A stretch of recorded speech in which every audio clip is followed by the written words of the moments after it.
वरहमतुल्लाहि वबरकातुहू। वो कौन से ब्रायोफाइट्स हैं जिनकी वेजिटेटिव रिप्रोडक्शन में ट्यूबर फॉर्मेशन होती है और उनकी सेक्सुअल रिप्रोडक्शन में ई लेटर्स पाए जाते हैं। हम बात कर रहे हैं एंथोसिरोज की रिप्रोडक्शन की। तो चलिए देखते हैं इनमें कैसी कैसी रिप्रोडक्शन देखने में आती है। पहली बात करते हैं हम वेजिटेटिव रिप्रोडक्शन की, जिसके अंदर सबसे पहला जो स्ट्रक्चर होता है वो होता है गैमी फॉर्मेशन का। गैमी फॉर्मेशन इस एंथोसिरोज की डोर्सल साइड पर होती है। जैसा कि आप देख रहे हैं ये गैमी फॉर्मेशन है। ये फ्रिंज्ड मार्जिन है, फ्रिंज्ड कहते हैं ऐसे स्ट्रक्चर जो कि स्मूथ नहीं होते, हेयरी होते हैं, इनके साथ अटैचमेंट होती है। और ये एक कप लाइक स्ट्रक्चर है जिसको हम गैमेकप कहते हैं। सेपरेट हो जाता है अपने थैलस से और आइसोलेटली रिप्रोड्यूस करेगा। ये हमारे पास ऑयल सेल है, ये green cells outer structure, covering cells जिनको ग्रीन सेल्स कहते हैं। ये इसके नॉच है, ये जो डिप्रेशन है इसको नॉच कहते हैं। ये राइजोइडल इनिशियल है, यहाँ से रूट्स ओरिजिनेट होंगे। ये इसके ग्रोइंग पॉइंट्स हैं जहाँ से आगे पूरा थैलस जनरेट होगा। ये सिंगल सेल्ड स्टॉक है। तो इस तरह हम देख रहे हैं कि एक वेजिटेटिव पार्ट जो है पूरा प्लांट जो है प्रोड्यूस करेगा, तो इसको हम वेजिटेटिव रिप्रोडक्शन कहते हैं। आगे देखते हैं ट्यूबर फॉर्मेशन। ट्यूबर ऐसे स्ट्रक्चर्स होते हैं जो कि अनफेवरेबल कंडीशंस के अंदर प्रोड्यूस होते हैं। ये एक्स्ट्रा फूड स्टोर करते हैं अपने अंदर और कंडीशंस फेवरेबल होने पर रिप्रोड्यूस करते हैं और न्यू थैलस प्लांट प्रोड्यूस कर देते हैं। ये हमारे पास ट्यूबर फॉर्मेशन है एक थैलस के ऊपर। ओल्डर पार्ट्स के डिके होने से भी ये प्लांट एंथोसिरोज प्रोड्यूस करता है। जैसा ये पैरेंट थैलस है, थैलस कहते हैं अनडिफरेंशिएटेड स्ट्रक्चर। ये डिके हो रहा है ओल्डर पार्ट्स का और न्यूली फॉर्म्ड जो सेपरेटेड पार्ट्स हैं दोबारा से नया प्लांट प्रोड्यूस कर रहे हैं। ऐसा भी स्ट्रक्चर होता है कि पूरा प्लांट प्रोड्यूस करता जाता है और जो ओल्डर में होता है वो डिके होता जाता है, डेड होता जाता है और न्यूली टिप्स पर जो स्ट्रक्चर्स होते हैं वो आगे कॉन्टीन्यूसली ग्रो करते जाते हैं। तो इसको भी हम डिके मेथड कहते हैं। और ये तमाम तरह स्ट्रक्चर्स जो हैं फंक्शंस देखे जा रहे हैं वेजिटेटिव रिप्रोडक्शन में। बात करते हैं अब हम सेक्सुअल रिप्रोडक्शन की, जिसके अंदर मेल और फीमेल पार्टनर्स आते हैं। मेल पार्टनर्स में हमारे पास male gametophyte that is the antheridia पैदा होता है। ये मेल गेमेटोफाइट है। स्ट्रक्चर देखें इसका कैसा होता है कि रूफ स्ट्रक्चर है जो कि कवरिंग स्ट्रक्चर बनाता है। इसके एंथ्रीडियल चैम्बर है। चैम्बर ऐसा स्ट्रक्चर जिसके अंदर वो स्ट्रक्चर पाया जाएगा। मेन हमारे पास स्ट्रक्चर जो है वो कंसिस्ट करेगा। ये नियरली मैच्योर एंथ्रीडियम है, नियरली मैच्योर एंथ्रीडियम। इसके आउटर सेल्स जो है इनको जैकेट लेयर कहते हैं। ये एंड्रोसाइट्स मदर सेल्स हैं हमारे पास, जो आगे मज़ीद डिवाइड होकर एंथीरोजाइट्स बनाएंगे। ये यंग एंथ्रीडियम और ये एंड्रोगोनियल इस तरह सेल्स हैं जो कि आगे मज़ीद डिवीजन करके स्ट्रक्चर बनाएंगे। ये स्टॉक सेल बेस से अटैच होने के लिए स्ट्रक्चर्स हैं। ये हमारे पास दोबारा से देखिए आप, ये इसका स्ट्रक्चर है जिसको रूफ कह रहे हैं। एंथ्रीडियल चैम्बर है जिसके अंदर मैच्योर एंथ्रीडियम है। ये इसके आउटर सेल्स जैकेट लेयर होते हैं और इनर एंड्रोसाइट्स मदर सेल्स हैं। यंग एंथ्रीडियम और एंड्रोगोनियल सेल्स और ये स्टॉक सेल है। ये एक हमारे पास एंथ्रीडियम है उसके अंदर एंथीरोजाइट्स प्रोड्यूस हुआ है जो कि फ्लैजिलेटेड है। अब बात आगे करते हैं एंथ्रीडिया की डेवलपमेंट की। एक सेल है जो कि डिफरेंशिएट होगा और मैच्योर स्ट्रक्चर बनाएगा, उसको हम सुपरफिशियल फर्टाइल सेल कहते हैं। इसके अपर स्ट्रक्चर में रोड इनिशियल्स हैं और लोअर पर एंथ्रीडियल इनिशियल्स हैं। एंथ्रीडियल इनिशियल्स जो कि एंथीरोजाइट्स बनाएंगे। आगे उसके ऊपर वाली कैविटी म्यूसिलेजिनस कैविटी है और लोअर साइड पर डॉटर सेल्स हैं। ये एंथ्रीडियल सेल्स हैं दोबारा से और ये basal stalk cell. 4 cell stage आ रही है जिसको हम ऑक्टेंट कहते हैं। और इसी तरह हमारे पास जो ऑक्टेंट है इसके अंदर मज़ीद डिवीजन होगी और वो एंड्रोगोनियल सेल्स बना देंगे जिसके अंदर मियोसिस से एक मैच्योर एंथीरोजाइट बनेगा। आउटर से जैकेट सेल्स होते हैं और ये इसकी स्टॉक सेल्स हैं। दोबारा से देखिए एक सेल डिफरेंशिएट होगा और एंथीरोजाइट बना देगा, इसको हम सुपरफिशियल फर्टाइल सेल कहते हैं। अपर स्ट्रक्चर में रूट इनिशियल्स हैं, लो में एंथ्रीडी इनिशियल्स हैं।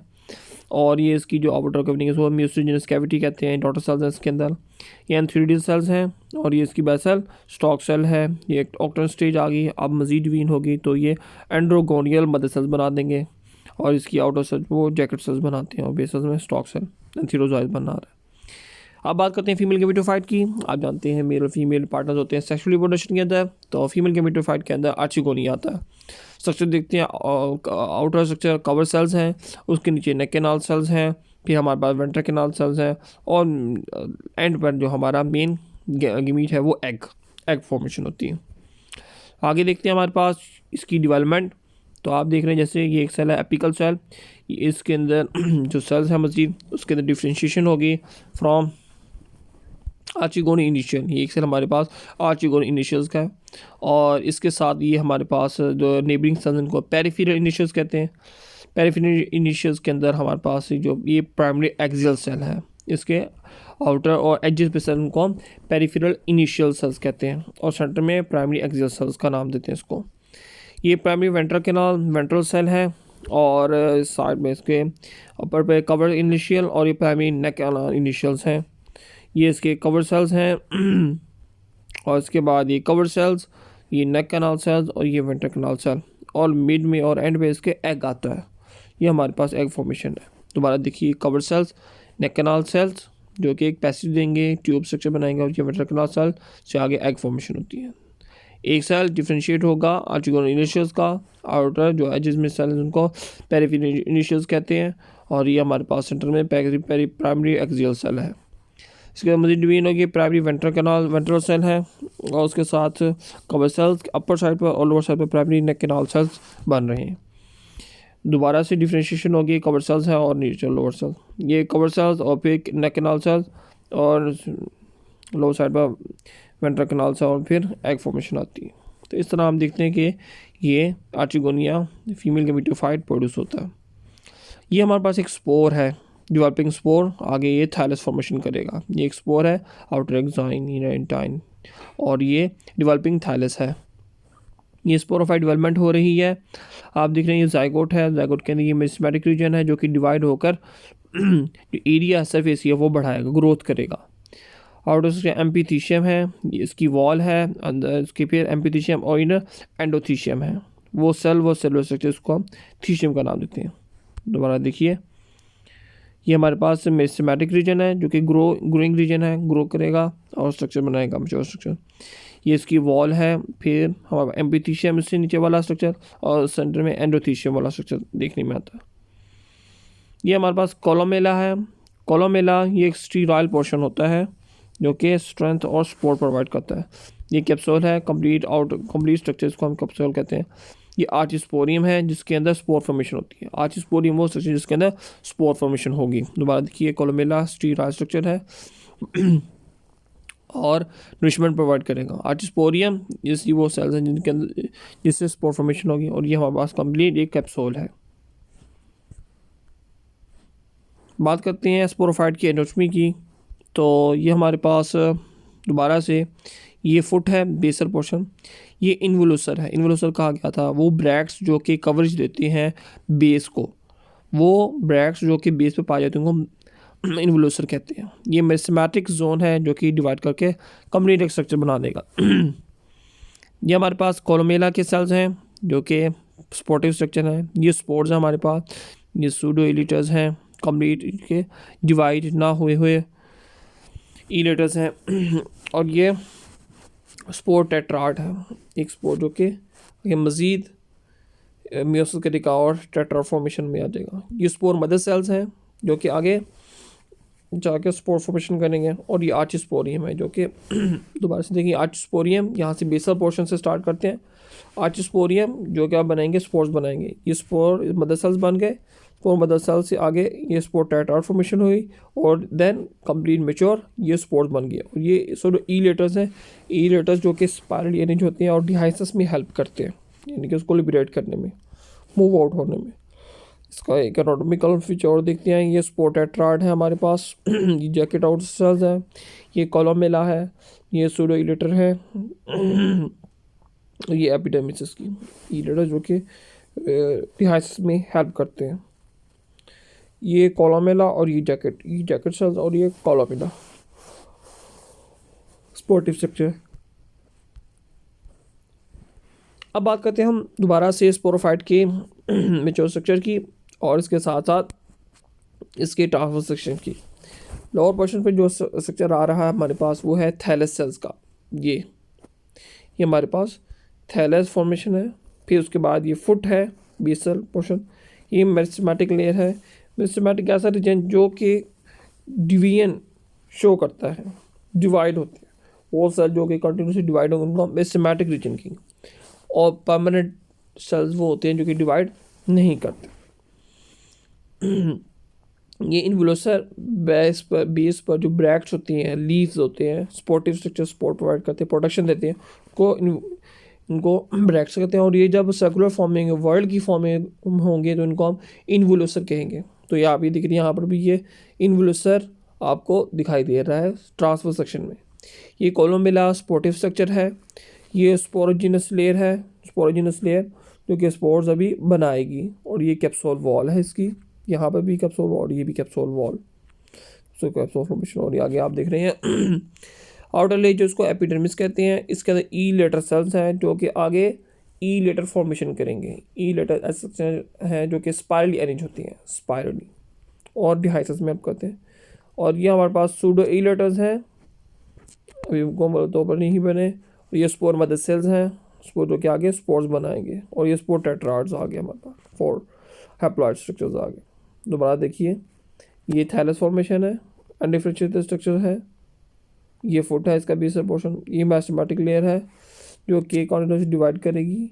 वो ब्रैच जो कि वर्ल्ड की फॉर्म में तो उनको इन्वोल्यूसर कहते हैं। ये कोलोमेला है जो कि उसको नरिशमेंट प्रोवाइड करेगा, सपोर्ट देगा।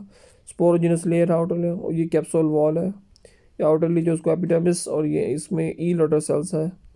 ये स्पोर मदर सेल्स हैं। और ये सूडो ई लेटर्स जो कि डिहाइसिस में हेल्प करती हैं। ये spore tetrad.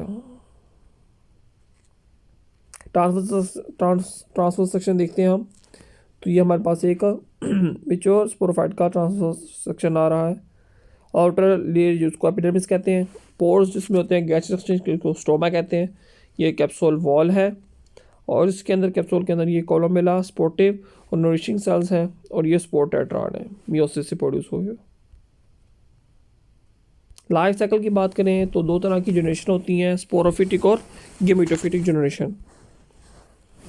Sporophytic generation parasite और गेमेटोफिटिक जनरेशन इंडिपेंडेंट। कैसी बात है? गेमेटोफाइट इस वजह से होता है क्योंकि ये नरिशमेंट प्रोवाइड करता है, मिनरल्स अपटेक करता है। इस वजह से हम इसके गेमेटोफाइट को इंडिपेंडेंट गेमेटोफाइट कहते हैं। दोबारा सुनिए, जो गेमेटोफाइट ब्रायोफाइट्स में है और ब्रायोफाइट्स के एंथोसिरोज में है, ये इंडिपेंडेंट है। रीज़न इसकी ये क्योंकि ये इसको मिनरल्स अपटेक करके देगा, इस वजह से इंडिपेंडेंट है। और जो स्पोरोफाइट है इसका वो डिपेंडेंट है, इस वजह से इसको पैरासाइट का नाम दे। Beautiful word. तो ये स्पोरोफाइट जो है वो डिप्लॉयड है और गेमेटोफाइट हैप्लॉयड है। तो स्टार्ट करते हैं हम इसके लाइफ साइकिल को। देखिए, ज़ाइगोट फॉर्मेशन हुई, यहाँ पर 2 सेल स्टेज आई, डिवीजन स्टार्ट हो गई है। और इससे आगे 4 सेल स्टेज आ गई है, पेरिक्लिनल डिवीजन, पहली पेरी एंटीक्लिनल, फिर पेरिक्लिनल डिवीजन। और यहाँ से हमारे पास यंग स्पोरोगोनियम प्रोड्यूस हो रहा है। Sporogonium spore producing structure.